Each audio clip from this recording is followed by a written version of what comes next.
পৰম শ্ৰদ্ধা গুৰু সমস্ত ভক্তিপ্ৰাণায় মাতৃ সমস্ত সবাৰ শ্ৰীচৰণত পুনৰ কৌটি কৌটি প্ৰণিপাত আৰু সেৱা নিবেদন কৰিছোঁ। আৰু আমি এইখন আসনলৈ শ্যামন্তমণি বৰদলৈ থৈ যোৱা পিছৰ অংশত আমি কিছু আলোচনা কৰিবৰ কাৰণে উপবিষ্ট হৈছোঁ। পুনৰ অজানিত হয়তো আমাৰ অনেক দুখ ত্ৰুটি হ'ব, সমস্ত দুখ ত্ৰুটি আপোনাসৱে মাৰ্জনা কৰিব বুলি পুনৰবাৰ আপোনাসৱৰ শ্ৰীচৰণত সেৱা নিবেদন কৰিছোঁ। এই গুৰু সমস্ত মনুবংশৰ বৰ্ণনা চলি আছে।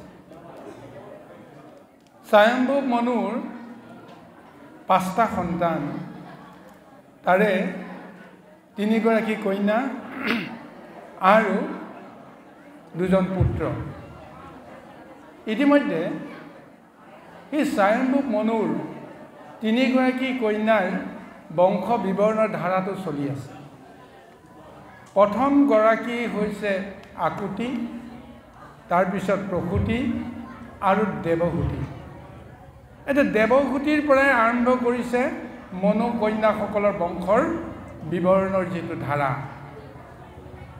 এতিয়া এই দেৱহূতিৰ যে কৰ্দমৰ লগত বৈবাহিক এটা সম্বন্ধ ঘটিলে, তাৰ ফলত প্ৰথমতেই 9গৰাকী কন্যা সন্তানৰ জন্ম হৈছিল।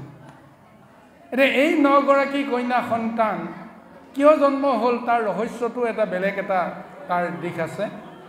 যি কি নহওক, এই দিশটো এতিয়া সুন্দৰভাৱে ভাগৱতে তাক বৰ্ণনা কৰিবলৈ গৈ আছে।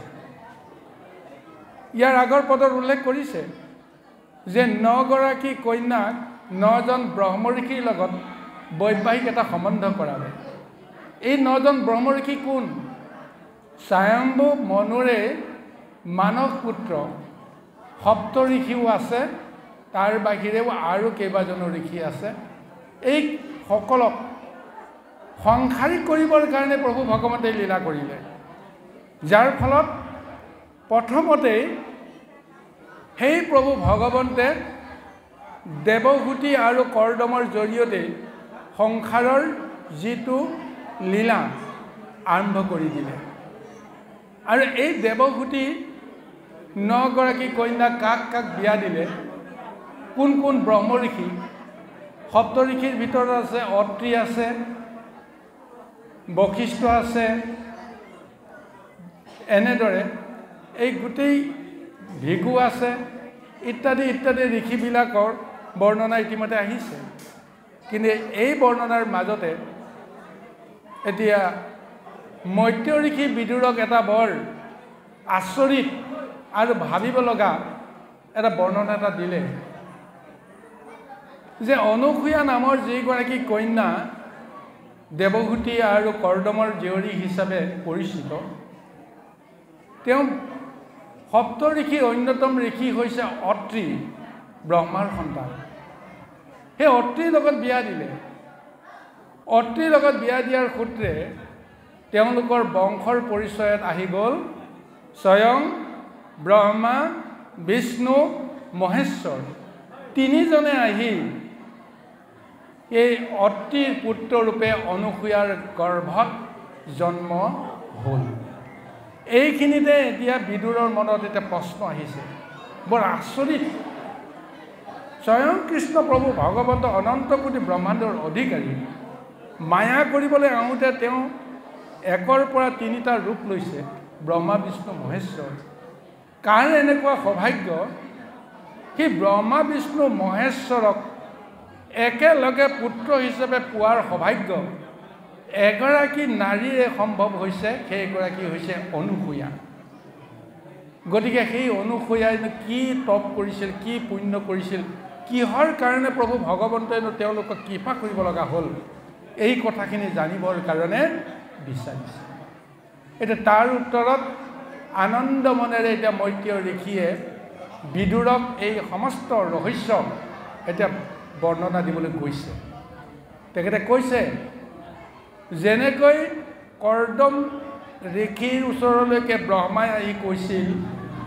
যে তুমিও সংসাৰী হ'ব লাগে সংসাৰ ধৰ্ম পালন কৰিব লাগে ঠিক তেনেদৰে মই আপোনাৰ কৰ্দম ঋষিয়ে তেওঁ ব্ৰহ্ম ঋষি হৈও তেওঁ মায়া সংসাৰ লগত সম্বন্ধ ঘটিল ঠিক তেনেকৈ অত্ৰি ঋষিৰ ওচৰলৈকেও প্ৰভু ভগৱন্তে ব্ৰহ্মাই আহি তেওঁকো কৈছিল পুত্ৰ ৰূপে তেওঁকো আজ্ঞা দিছিল যে তুমিও এতিয়া সংসাৰত প্ৰৱেশ কৰি সংসাৰে লীলাৰ কৰ্মখিনি মোৰ আজ্ঞা অনুসৰি তুমি কৰিব লাগে এতিয়া পিতৃৰ আজ্ঞা অনুসৰিয়ে এতিয়া অত্ৰি ঋষিয়েও এই কৰ্দম ঋষিৰ কন্যা অনুসূয়াক যেতিয়া বিয়া পাতিলে বৈবাহিক সম্বন্ধ কৰিলে তাৰ পিছতে তেওঁ চিন্তা কৰিছে যে মই এতিয়া বৈবাহিক সম্বন্ধ কৰিলোঁ সঁচা কিন্তু এতিয়া মই বিষয়ৰ সূত্ৰে যদি মই সংসাৰ বঢ়াবলৈ যাওঁ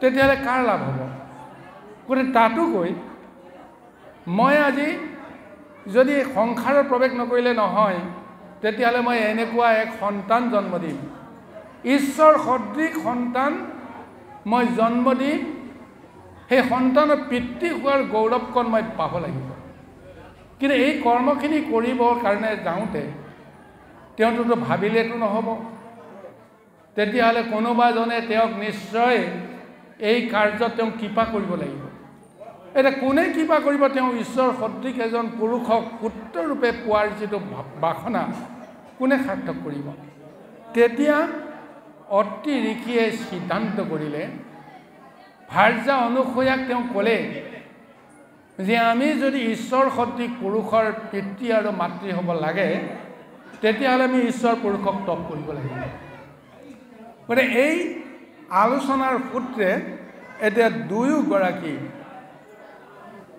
তপ কৰিবৰ কাৰণে গৃহৰ পৰা বা আশ্ৰমৰ পৰা তেওঁলোক আঁতৰি গুচি গ'ল ক'লৈ গৈছে পদত উল্লেখ কৰিছে পিতৃৰ আদেশ পায়া মহাযশ কৰিলন্ত নমস্কাৰ অনুসূয়া সমে মহা মনোৰমে ঋক্ষ গিৰি পয়ুষাৰ সিতু কুলাচল পৰম নিৰ্মল তপস্বী তাত অপাৰ নিৰ্বিন্ধা নদীৰ পতন ৰুচিৰ ঘৰঘৰিত ধ্বনি তাৰ এনেকুৱা এক নিৰ্মল প্ৰাকৃতিক পৰিৱেশত তেওঁ ঈশ্বৰক ধ্যান কৰিবৰ কাৰণে ঈশ্বৰক তপ কৰিবৰ কাৰণে তেওঁ যেতিয়া মনস্থ কৰিলে তেওঁ তেতিয়া কুলাচল পৰ্বতৰ একেবাৰে নিৰ্মল জলধাৰাত যি নিৰ্বিধা নামৰ নদীখনৰ শীতল এক পৰিৱেশৰ মাজত তেওঁ তপৰ স্থান নিৰ্ণয় কৰি সেই ঠাইত ঈশ্বৰক তপ কৰিবলৈ আৰম্ভ কৰিছে আহকচোন বাৰু ইয়াৰ পিছতনো পদে কি বৰ্ণনা দিয়ে আমি পদৰ মাজলৈকে উভতি যাওঁ কৃষ্ণ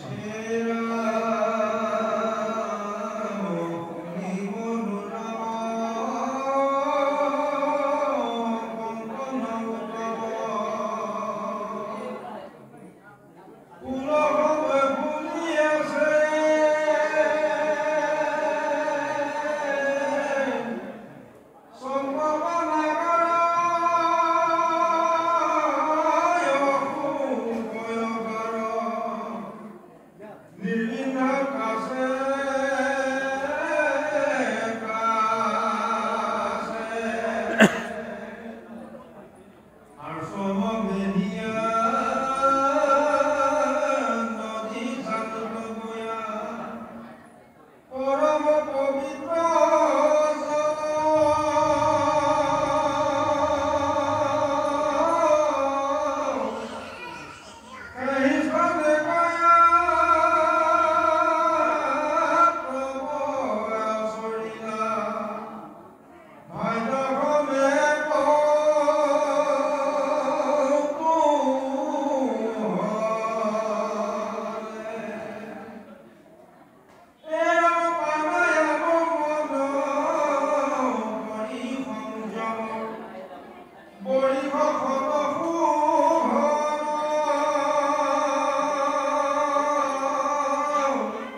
এতিয়া কোলাচল পৰ্বতৰ পাদদেশত নিৰ্বিন্দা নদীৰ তীৰত এনেকুৱা এক মনোমোহা এক ৰম্য ভূমি তেওঁ দৰ্শন কৰিছে। দেখিয়ে বোলে তেওঁৰ মন প্ৰাণ এক প্ৰকাৰ পুলকিত হৈ গ'ল। তাৰ যিটো পৰিৱেশ, প্ৰকৃতিয়ে এটা নান্দনিক ৰূপ লৈ আছে, গছে বিৰিখিয়ে নানা ধৰণৰ ফুল ফুলিছে আৰু নিৰ্বিন্দা নদীয়ে পাক লৈ লৈ সেই কোলাচল পৰ্বতৰ সেই ঠাইত এনেকুৱা এক শীতল বতাহৰ সৃষ্টি কৰিছে। নানা ধৰণৰ পশু পক্ষীবিলাকে তাত ইমান সুন্দৰভাৱে তেওঁলোকে ৰমণ কৰি আছে, লীলা কৰি আছে। এই ঠাইখন দেখাৰ লগে লগেই যিকোনো সাংসাৰিক লোকে মোহ নগৈ থাকিব নোৱাৰে। আৰু সেই মোহনীয় প্ৰাকৃতিক ভূমিতেই তেওঁ ঈশ্বৰক ধ্যান কৰিবলৈ বিচাৰিছে। যিজন এইখন সংসাৰৰ এই জগতৰ পৰম ঈশ্বৰ বুলি যাক তেওঁ ধাৰণা কৰিছে, সেই নেদেখা সেইজন পৰম ঈশ্বৰক ধ্যান কৰিবৰ কাৰণে, তপ কৰিবৰ কাৰণে তেওঁ কঠোৰ ব্ৰত আচৰণ আৰম্ভ কৰিছে। কেনেকৈ কৰিছে ইয়াৰ উল্লেখ কৰিছে যে প্ৰাণায়ামে মন কৰি সংযমন, বৰিষ শতশোভন, একপদে স্থিত থাপি পৃথিৱীত কৰিয়া বায়ু ভোজন। তপ কিমান এক কঠোৰ হ'ব পাৰে, ব্ৰত কিমান কঠোৰ হ'ব পাৰে আজি প্ৰমাণ হৈ গৈছে। কাৰ্যসিদ্ধি নোহোৱালৈকে নিজৰ দেহ আৰু মনক একাকৃত কৰিবৰ কাৰণে যাওঁতে স্বাভাৱিকভাৱে যিটো আহাৰ, সেই আহাৰৰ পৰা তেওঁ বিৰত হ'ব লগা হৈছে। বিষয়ৰ যি আহাৰ, প্ৰকৃতিৰ যিটো আহাৰ, দেহক যিটো আহাৰ দৰকাৰ, সেই আহাৰটো তেওঁ বৰ্জন কৰিছে। কেৱল বায়ু ভক্ষণ কৰিয়েই ঈশ্বৰক ধ্যান কৰি আছে। কেনেকৈ ধ্যান কৰি আছে? যে এখন ভৰিৰ ওপৰতে থিয় হৈ অন্যখন ভৰি ইখন ভৰিৰ ওপৰৰ আঁঠুত লগাই ওপৰলৈ দুয়োখন হাত জোৰ কৰি চকু মুদি হৃদয়ত সেইজনৰ কথা চিন্তা কৰি তেওঁ মনত এনেকৈ তপ কৰি আছে। আৰু একেই পন্থ অৱলম্বন কৰিছে তেওঁৰ লগত যোৱা ভাৰ্যা অনুসূয়া। দুয়ো লগত আছে, কিন্তু ইজনৰ লগত সিজনৰ সম্বন্ধ যেন নাই। ধ্যানত সেই একেজনৰ লগতেই সম্বন্ধ কৰিছে। মোৰ ওচৰত যে স্বামী আছে, দেৱভূতিৰ অনুভৱ নাই। মোৰ ওচৰত যে মোৰ ভাৰ্যাগৰাকী আছে, অতি ঋষিৰ সেইটো অনুভৱ নাই। মনৰ শংকা নাই যে এই অৰণ্যত হিংস্ৰ জীৱ জন্তুৱে আহি যিকোনো সময়তে আমাক হয়তো অনিষ্ট কৰিব পাৰে নেকি, এনেকুৱা ভয় শংকা ভাৱনা নাই। একেজন পৰম ঈশ্বৰৰ লগত এনেদৰে কঠোৰ ব্ৰত কৰি মনেৰে এটাই ধাৰণা কৰিছে, হে ঈশ্বৰ জগত সৃষ্টিকাৰী, মই তোমাৰ সদৃশ এক পুত্ৰ সন্তান কামনা কৰিছোঁ। যদি তুমি কৃপা কৰা তেতিয়াহ'লে আমাৰ মনোৰথ পূৰণ কৰা। ঠিক এনেকুৱা এক আকাংক্ষা কৰিয়েই, তেওঁৰ ওচৰত সেই আকাংক্ষা নিবেদন কৰিয়েই যে 100 বছৰ তেওঁ বোলে কঠোৰ তপ কৰি আছে। চাওকচোন বাৰু, সম্ভৱ নেকি বাৰু? আমি এদিনেই আমি অনাহাৰে থাকিব নোৱাৰোঁ। এদিন আমি অনাহাৰ থাকিয়েই পিছদিনাখনলৈকে আমাৰ অৱস্থাটো কি হয় আমি নিজে নিজে বুজি পাওঁ। অথচ এই যোগীসকলে, তপস্বীসকলে, সন্ন্যাসীসকলে তপস্যাত যি বহিল, তপস্যা সাধন নোহোৱালৈকে সময় কেনেকৈ পাৰ হৈ গৈছে ক'ব নোৱাৰে। আহাৰ নিদ্ৰাৰ কি প্ৰয়োজন আছে তেওঁলোকে ভাবিব নোৱাৰে। এইটো কেনেকৈ সম্ভৱ একাকৃত মন এজনৰ লগতে যদি সম্বন্ধ ঘটে তেতিয়াহ'লে সেইটো সম্ভৱ ভগৱন্তে কৈছে যে মই দুটা ৰূপত দেহৰ ভিতৰত আছোঁ এটা ৰূপে খায় এটা ৰূপে নাখায় খোৱাটো হৈছে জীৱাত্মা সি ইন্দ্ৰিয় বৰ্গৰ সৈতে লগ লাগি সি খাওঁ খাওঁ কৰি থাকে কিন্তু অন্যটোৱে একো নাখায় প্ৰকৃতিৰ আহাৰৰ লগত তেওঁৰ সম্বন্ধ নাই তেওঁ কেৱল বিচাৰি থাকে যে মই যে আছোঁ তেওঁৰ লগত তেওঁ গম পায় নে নাপায় মোক তেওঁ দেখিছেনে নাই যদি মোক তেওঁ দেখিছে মই আছোঁ বুলি তেওঁ গম পায় তেতিয়াহ'লে তেতিয়াই তেওঁ নিজৰ শক্তিটো চেতনাটো তেওঁ জগাই দিয়ে তেওঁ দেখুৱাই দিয়ে যে হয় মই আছোঁ কিন্তু যেতিয়ালৈকে কোনোৱে নাভাবে যে মোৰ লগত সেই অন্তৰ্যামী কোনোবা এজন আছে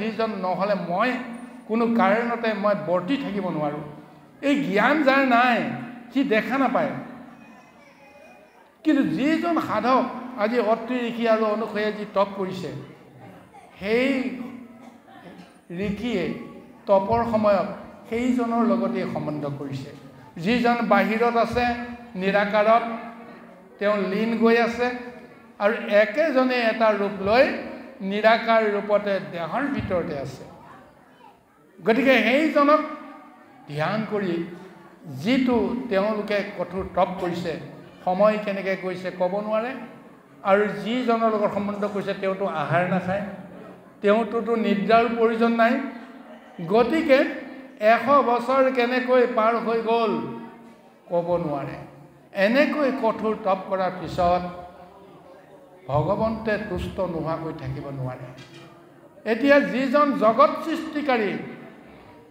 জগত পালনকাৰী জগত উদ্ধাৰকাৰী এজন বুলিয়েই তেওঁ জ্ঞান কৰিছে আৰু সেইজনকে তেওঁ মাতিছে এতিয়া কোনজন তেওঁৰ ওচৰলৈকে আহিব এইটোহে আমি এতিয়া পদৰ মাজে বিচাৰিব লাগিব আহকচোন বাৰু আমি পুনৰ পদলৈকে আগবাঢ়ো কৃষ্ণ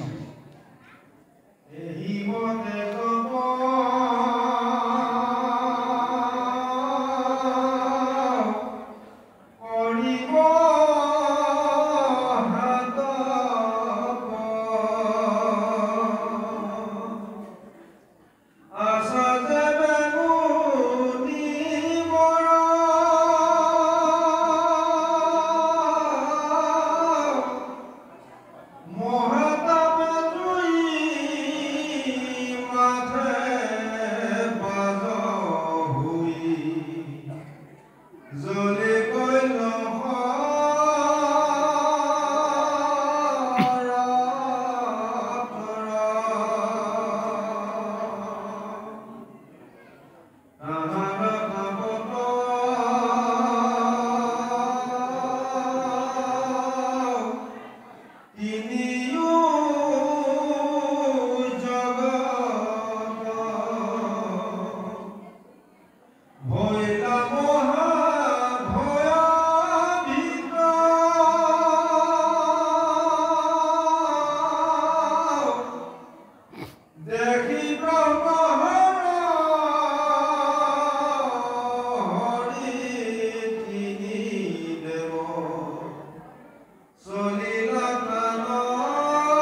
এই যে অতি আৰু অনুসূয়া যে এনে কঠোৰ তপ কৰিছে, এই বিষয়ে কিন্তু জগতে জানিব পৰা নাই। দেৱতাসকলেও নাজানে, মনুষ্যসকলেও নাজানে। কিন্তু সেই তপৰ প্ৰভাৱত যিটো আচম্বিত যিটো ঘটনা ঘটিল, এইটো ঘটনাই সমস্তকে যে ভয়ভীত কৰিছে। যে কি কৰিলে, সেয়ে প্ৰভু ভগৱন্তজনক যেতিয়া তেওঁ একান্তভাৱে এনেকৈ কঠোৰ তপ কৰি 100 বছৰ অতিক্ৰম কৰিলে, তাৰ পিছত দেহৰ ভিতৰত যিখিনি তপ শক্তি সৃষ্টি হৈ আছে, সেই তপ শক্তি দেহত আৰু থাকিব নোৱাৰা হৈ গ'ল। দেহৰ পৰা যেতিয়া ঊৰ্ধ্বগামী হৈ গ'ল, যে মূৰৰ পৰা সেই তপৰ অগ্নি ভয়ংকৰ ৰূপ লৈ আকাশ ছাতি ধৰিলে। 3 তৈলোকত সেই অগ্নি বিয়পি কৰিছে। তাৰ পিছত দেৱতাসকলে বা 3 তৈলোকৰ লোকসকলে দেখি হাবাধৰি খাইছে, কি হ'ব এতিয়া? মহাপ্ৰলয়ৰ বহনি এই অকালতে কিয় কেনেকৈ আহি গ'ল? প্ৰলয়ৰ অন্ততহে আচলতে এনেকুৱা মহাবহনি আহিব লাগে। কিন্তু আজি অসময়তে এনেকুৱা মহাকাল ৰূপ লৈ কি হৈ গ'ল?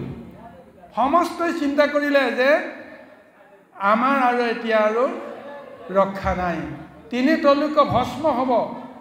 তাৰ পিছত ব্ৰহ্মা বিষ্ণু মহেশ্বৰৰ ওচৰত গৈ শৰণ লৈছে, হে প্ৰভু তুমি আমাক উদ্ধাৰ কৰা।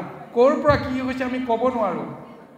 তেতিয়া ব্ৰহ্মা বিষ্ণু মহেশ্বৰ 3জনেই সেই সমস্তকে কৈছে যে তোমালোকে ভয় নকৰিবা, এয়া হৈছে অত্ৰি ঋষিৰ মহাতপৰ অগ্নি। ঘোৰ তপ কৰি আছে অত্ৰি ঋষিয়ে। গতিকে আমি এই মুহূৰ্ততে তেওঁৰ মনোবাঞ্ছিত যিটো ফল বৰদান হিচাপে তেওঁক আমি দিব লাগিব। দিলেহে তেওঁৰ তপ যেতিয়া ভংগ হ'ব, তেতিয়াহ'লে এই তপৰ অগ্নিও নিৰ্বাপিত হ'ব। এই বুলি কৈ অতি খৰখেৰাকৈ ব্ৰহ্মা বিষ্ণু মহেশ্বৰ 3জনে আহিছে, দৌৰি আহিছে।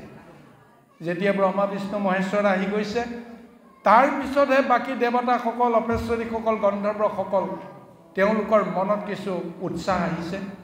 আৰু সঁচাকৈ যে এজন ব্ৰহ্ম ঋষিয়ে যে এনে কঠোৰ তপ কৰিছে, এই তপ কৰাৰ দৃশ্যটো চাবৰ কাৰণে তেওঁলোকৰ মনত উৎসুকতা আহিছে।